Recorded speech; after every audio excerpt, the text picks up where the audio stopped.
Page 38. Read. Stumbling Upon the Past. Javier was a 9-year-old boy who lived with his parents in the hillside town of Ademuz in the province of Valencia in Spain. Javier was a curious and energetic boy. His favorite pastime was to explore the hills and open fields around his town.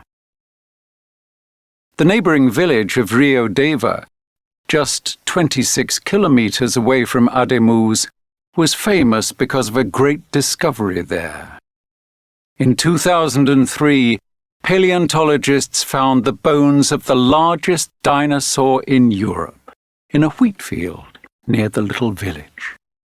When it was alive, this animal was over 38 meters long and had the weight of 7 elephants.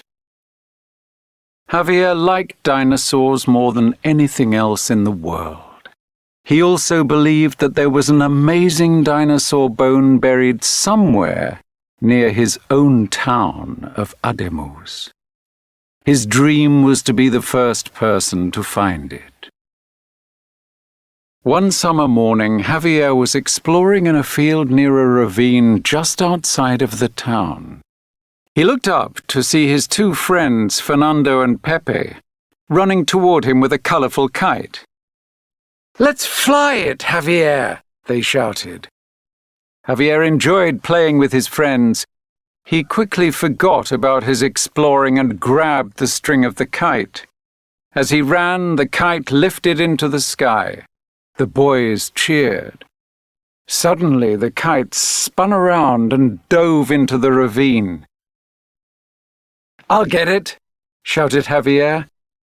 He ran down into the ravine. As he reached for the kite, his foot caught on something. He fell to the rocky ground with a crash.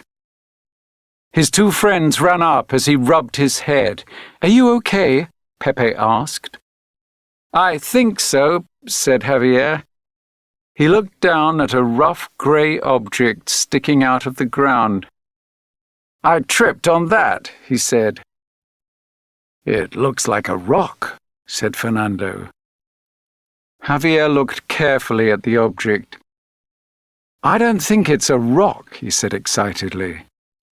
"I think it's something else." "Let's pull it out," said Pepe. "No," said Javier. "It's better to leave it right here." Javier and the boys ran home to tell Javier's parents. Javier's father spoke to the mayor of the town, who contacted the Paleontology Foundation. The next day, a paleontologist from the foundation came to the town. He followed Javier to the ravine and examined the boy's discovery. "It could be a dinosaur bone," he said. "If it is, we'll need to determine how old it is." "How do you do that?" asked Javier. "This bone was buried in sedimentary rock, which lies in layers under the ground. We'll look for volcanic ash below and above this rock layer. Through a special process, we can find out the ages of those layers of ash. Then we'll know that the dinosaur died sometime between those 2 ages." Soon, many paleontologists began excavating the area around the bone. They found more bones, as well as a skull. It was a unique dinosaur they didn't know about. Television reporters came to the town and spoke to Javier about the bone he discovered. "This dinosaur will need a name," said one reporter. "What do you think it should be called?"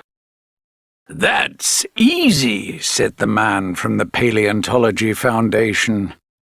"We'll call it the Javiersaurus."